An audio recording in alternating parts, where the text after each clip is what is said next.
आमर माननीय सभापति श्री भक्तचरण दास समेत अन्यान्य नेतृमंडली माने मध्य 18 तारिख दिन भुवनेश्वर एयरपोर्ट रे पहुंची श्रीजीव बा विश्वर जी ठाकुर जगन्नाथ महाप्रभु का आशीर्वाद भिक्षा करने पदयात्रा रे पुरी ठारे पहुंचे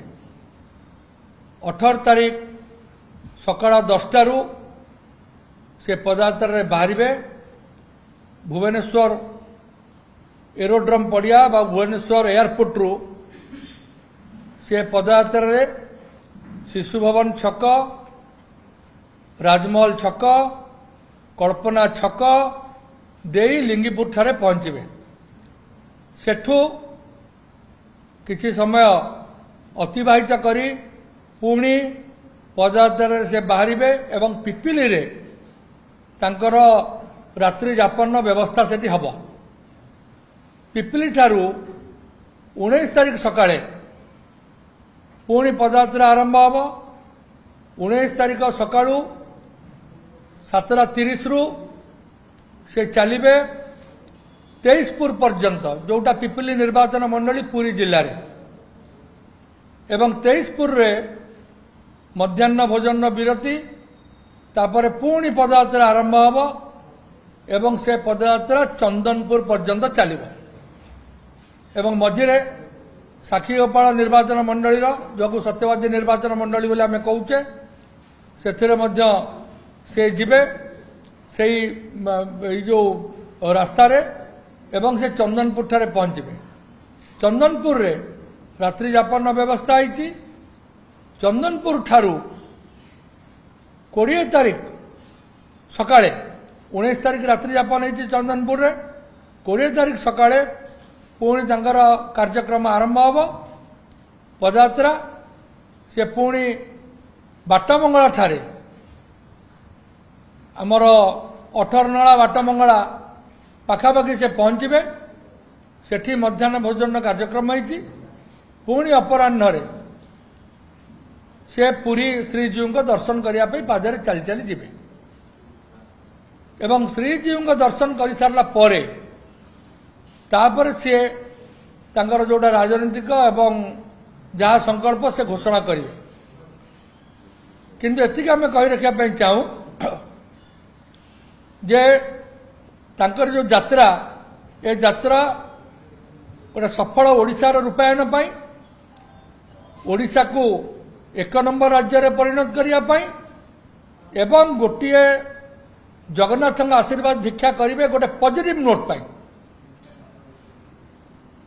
एवं भिक्षा कला परे से तांकर उद्देश्य तांकर लक्ष्य किभली भाव में कांग्रेस दल को राज्यर 1 नंबर दल करेंगे इत्यादि इत्यादि सी आपण को जनइबे एवं जो पदयात्रा हब से पदयात्रा रे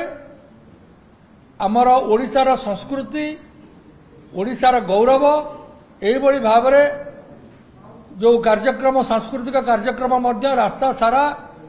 पर्यवेसित हब एवं रास्ता रे लोक माने देखिबे एवं जो जगह रहिबे सेठी मध्य भजन संध्या हबार मध्य कार्यक्रम रही एभली करी एक आध्यात्मिक परिवेश रे से जाई सीधा सीधा सड़क 2 दिन चली 2 रात्रि एवं 3 दिन चली सीधा सड़क श्रीजीव मंदिर रे पहुंचे तेणु एथिपाई आमे आपण को जनइया डाकिलु एवं आज रविवार आपण मानू बहुत धन्यवाद कारण आपण माने रविवार रे मध्य आपण को कृतज्ञता ज्ञापन करिछि आउ थरे कृतज्ञ आपण माने रविवार रे मध्य आसिक एठी पहुंची चंती तांका संगे बहु नेतृमंडली चलिबे एवं आपण देखिबे ये गोटे ऐतिहासिक पदयात्रा हबो एवं ए पदयात्रा आपण देखिबे जे समाज आमे भी निवेदन करितु बहु लोक आम भी जन पारिनु कि आम आपण जरिया भी समस्त को निमंत्रण करने को चाहूँ ओडिशार बरेण्य समस्त बरेण्य व्यक्ति माने जो माने अच्छे साधारण लोक समस्त गरीब खटिकिया चाषी मूलिया छात्र युवक महिला समस्त जाति धर्म वर्ण निर्विशेष आपण मैंने आसतु श्रीजीओ आशीर्वाद भिक्षा करवा एवं ओडिशा को एक नंबर राज्य में परिणत करने ओडिशा को आगू को नापी प्रदेश कांग्रेस कमिटी नव नियुक्त सभापति जो स्वप्न देखी साकार करवा सबु वार्ता सी जितेबाला आपणकर बड़दाण्ड सर से कहे जहाँ कहवा कथा जेहेतु नुआ सभापति होती से लक्ष्य आदर्श महत्व सबकिछि से आपण मानक जनइबे।